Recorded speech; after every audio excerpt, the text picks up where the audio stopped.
അബ്ദുൽ ലത്തീഫ് മൗലവി പുളിക്കലിൽ വെച്ച് സംസാരിച്ചപ്പോ അദ്ദേഹം പറഞ്ഞ ഒരു വാചകമുണ്ട്. എന്താ പറഞ്ഞത്? ഓർഗനൈസേഷൻ സംബന്ധിച്ചിടത്തോളം അത് മുന്നോട്ട് കുതിക്കുന്നു എന്ന് ഞാൻ പറയാൻ കാരണം, ഈ 2 മാസം, ഈ ഡിസംബർ, ജനുവരി, ഫെബ്രുവരി മാസം എടുത്താൽ ഏകദേശം 15ഓളം പള്ളികൾ പുതുതായി ഉദ്ഘാടനം ചെയ്യപ്പെട്ടിട്ടുണ്ട് വിസ്ഡം ഇസ്ലാമിക് ഓർഗനൈസേഷന്റെ കീഴിൽ. ഞാൻ സ്ഥലങ്ങളൊന്നും പറയുന്നില്ല. കുറെ പള്ളികൾ ഞാൻ തന്നെയാണ് ഉദ്ഘാടനം ചെയ്തത്. കുറെ പള്ളികൾ വേറെ പണ്ഡിതന്മാരായ ആൾക്കാരാണ്. വിസ്ഡം ഇസ്ലാമിക് ഓർഗനൈസേഷൻ കുതിക്കുകയാണ്. അതിനുള്ള തെളിവെന്താ? കുറെ പള്ളി ഉദ്ഘാടനം ചെയ്തിട്ടുണ്ട്.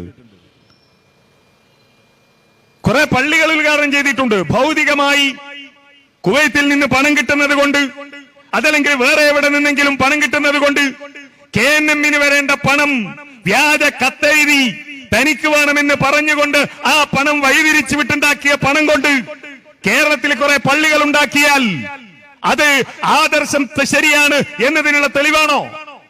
ആദർശം ശരിയാണെന്നുള്ളതിന് തെളിവാണോ? അതാ നമ്മൾ പല സ്ഥലത്തും പറഞ്ഞിട്ടുണ്ട്. ഇതുവരെ കുറെ കാലമായി പറയാൻ തുടങ്ങിയിട്ട് ഞങ്ങൾ ഭയങ്കരാണ്, ഞങ്ങൾക്ക് കുറെ പള്ളികളുണ്ട്, ഞങ്ങൾക്ക് കുറെ സ്ഥാപനങ്ങളുണ്ട്.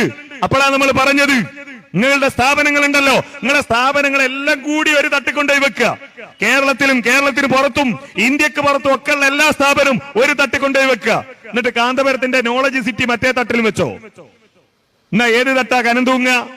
നോളജ് സിറ്റിന്റെ തട്ടാണ്. അതിന്റെ അർത്ഥം കാന്തപുരത്തിന്റെ ആദർശം ശരിയാണെന്നാണോ?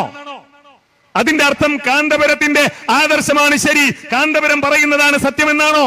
അല്ല, ആദർശമാണ് മാറ്റിവെക്കേണ്ടത്. ഇനി ഈ കുതിക്കുമ്പോ പള്ളികൾ ഉണ്ടാക്കുന്നത് പറയുന്നുവെങ്കിൽ ഞങ്ങൾ പറയുന്നത് മാന്യത എന്താ?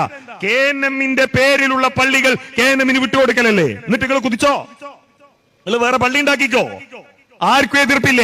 പക്ഷേ കേരള നേതൃത്വത്തിൽ മുജാഹിദീന്റെ പേരിൽ വാങ്ങിയ സ്ഥലത്ത്, കേരള നേതൃത്വത്തിൽ മുജാഹിദീന്റെ പണ്ഡിതന്മാരുടെ സഹായത്തോടുകൂടി ഉണ്ടാക്കിയ പള്ളി അത് KNM-ന് അവകാശപ്പെട്ടതല്ലേ?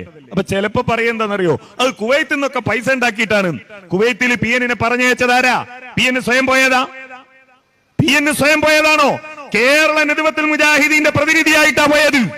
PN കുവൈത്തിൽ എന്തൊക്കെ ഉണ്ടാക്കിയിട്ടുണ്ടോ, അദ്ദേഹത്തിന്റെ വകയായാലും ഇനി സംഘടനയുടെ വകയായാലും എന്ത് അദ്ദേഹം ഉണ്ടാക്കിയിട്ടുണ്ടോ, അത് മുഴുവൻ KNM-ന്റെ വകയാണ്, KNM-ന്റെ സപ്പോർട്ടോട് കൂടിയാണ്. KNM ആണ് അദ്ദേഹത്തെ കുവൈത്തിലേക്ക് അയച്ചത്. സ്വാഭാവികമായും ആ പള്ളികൾ KNM-നല്ലേ അവകാശപ്പെട്ടത്, അല്ലാതെ KNM-ൽ നിന്ന് തെറ്റി പുതിയൊരു ആദർശവുമായി കടന്നു വന്ന ആളുകൾക്കാണോ?